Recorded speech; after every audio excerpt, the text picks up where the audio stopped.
Auzubillahiminash-shaytanir-rajim. Bismillahir-Rahmanir-Rahim. My dear viewers, listeners, and students, I say you welcome and assalamu alaikum in the series of my lectures. Our today's lecture has been taken from the Code of Civil Procedure 1908, and today's topic is the interpleader suit. Introduction.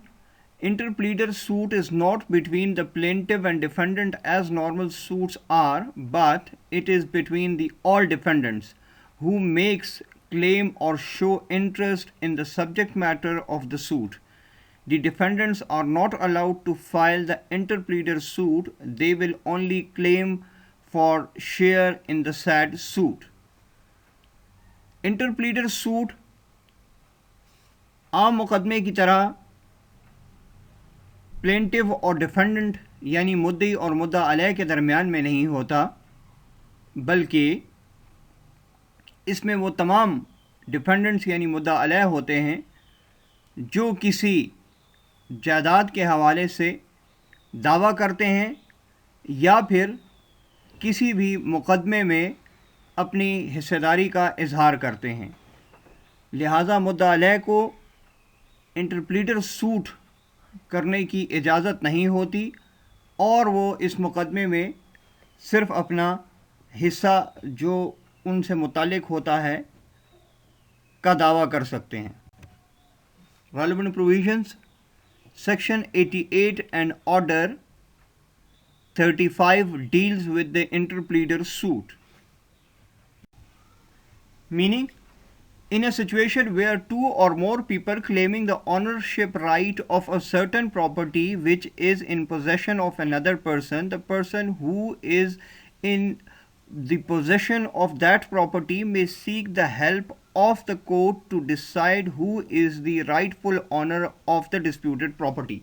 इसका मतलब ये है कि जहाँ पर दो या दो से ज़ायद अफराद किसी जायदाद की मिल्कियत के हवाले से दावादारी रखते हों और ये जायदाद किसी और के कब्ज़े में हो, जिसके कब्ज़े में है उसको ये इल्म नहीं है कि इनमें से असल मालिक कौन है या अगर दोनों मालिक हैं तो किसका कितना हिस्सा बनता है।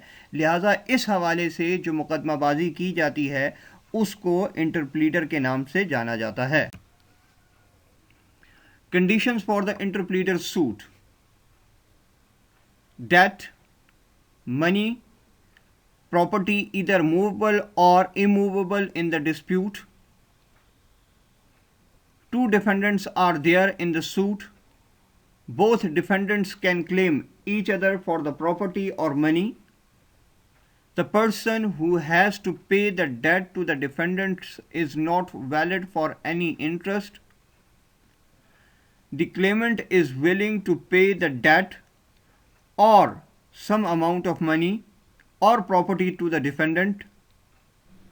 Suit are not pending in this. This suit cannot be filed twice if the judgment is given in res judicata. मंदरज झेल में कुछ शराइत बयान की गई हैं इंटरप्लीडर सूट के हवाले से कि इंटरप्लीडर सूट मनी सूट्स में भी हो सकता है, कर्जाजात के हवाले से भी हो सकता है, यानी कि मूवेबल और इमूवेबल दोनों जायदाद मनकूला और गैर मनकूला के हवाले से किया जा सकता है, इसमें कोई पाबंदी ना है। ऐसी सूरत हाल में डिफेंडेंट्स की तादाद दो या दो से ज़ायद होनी चाहिए, क्योंकि अगर एक डिफेंडेंट होगा तो फिर वहाँ पर इंटरप्लीडर की ज़रूरत नहीं पड़ेगी, वो डायरेक्टली क्लेम कर लेगा। लेकिन दो या दो से ज़ायद लोग होंगे तो वो अपने अपने हिस्सों के बारे में या पूरी जायदाद की मलकियत के बारे में दावादारी करेंगे। और ये जो दोनों दावादार हैं इनका इस प्रॉपर्टी में किसी न किसी तरीके से कोई हिस्सा होना चाहिए, दावा होना चाहिए।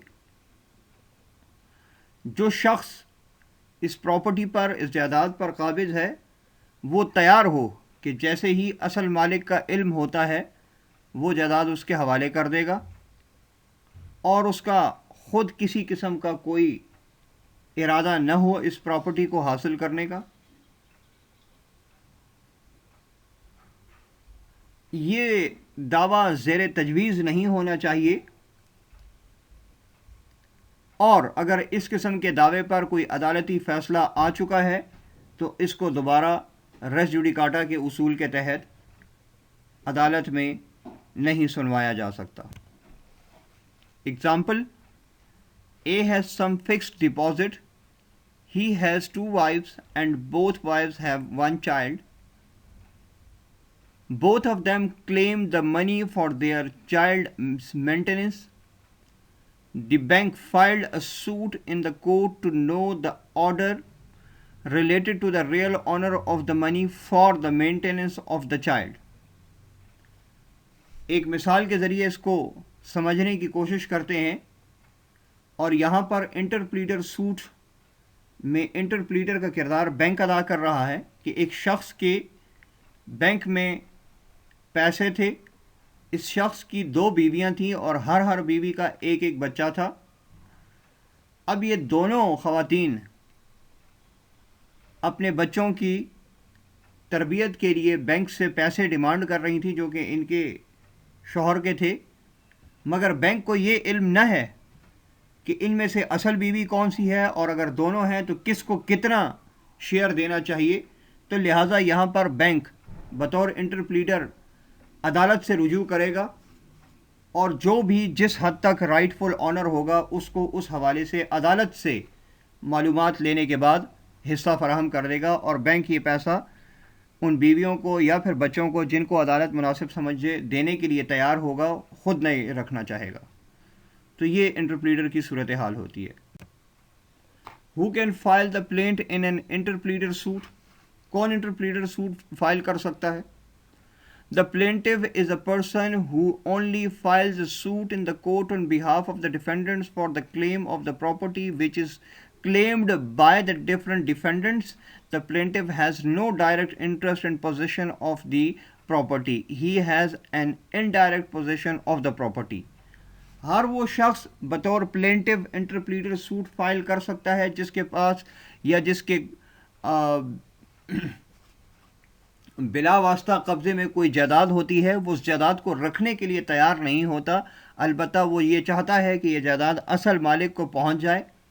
इस हवाले से चूँकि उसको असल मालिक की मालूमात नहीं होती कि किसका कितना हिस्सा बनता है या असल मालिक कौन है, तो इस हवालगी के ज़ुमरे में ये शख्स जो दावा दायर करता है, इस दावे को इंटरप्लीडर सूट कहते हैं। इसमें प्लेंटिफ का ख़ुद कोई इंटरेस्ट नहीं होता डिस्प्यूटेड प्रॉपर्टी में, जबकि आम सूट्स में प्लेंटिफ भरपूर इंटरेस्ट रखता है डिस्प्यूटेड प्रॉपर्टी में।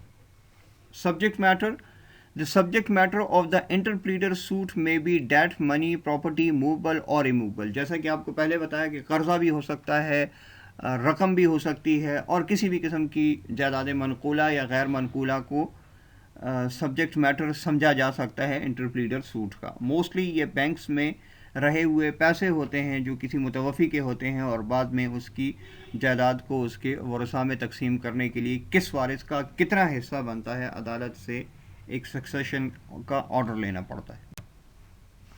Conclusion: the interpleader refers to a suit in which the dispute is not between the plaintiff and defendant but between the defendants who claim over the property which is in the possession of the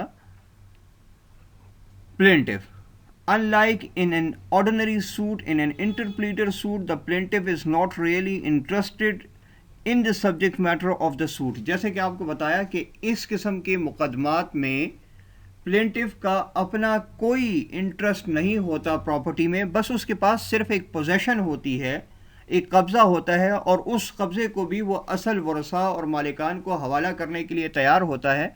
बस उसको इल्म नहीं होता कि असल मालिक कौन है, कितने हैं या फिर किसका कितना हिस्सा बनता है। लिहाजा इस मालूमात के हवाले से वो अदालत से रुजू करता है और एक मुकदमाबाजी होती है जिसको इंटरप्लीडर सूट के नाम से जाना जाता है। उम्मीद करता हूँ कि इंटरप्लीडर सूट आपके लिए अब पढ़ना आसान हो गया होगा और अगर किसी साथी का कोई क्वेश्चन है तो वो पूछ सकता है। अदरवाइज़ जिनको लेक्चर अच्छा लगा वो लाइक और शेयर ज़रूर करें और जो साथी चैनल पर नए हैं वो चैनल को सब्सक्राइब करके बेल नोटिफिकेशन प्रेस रखें।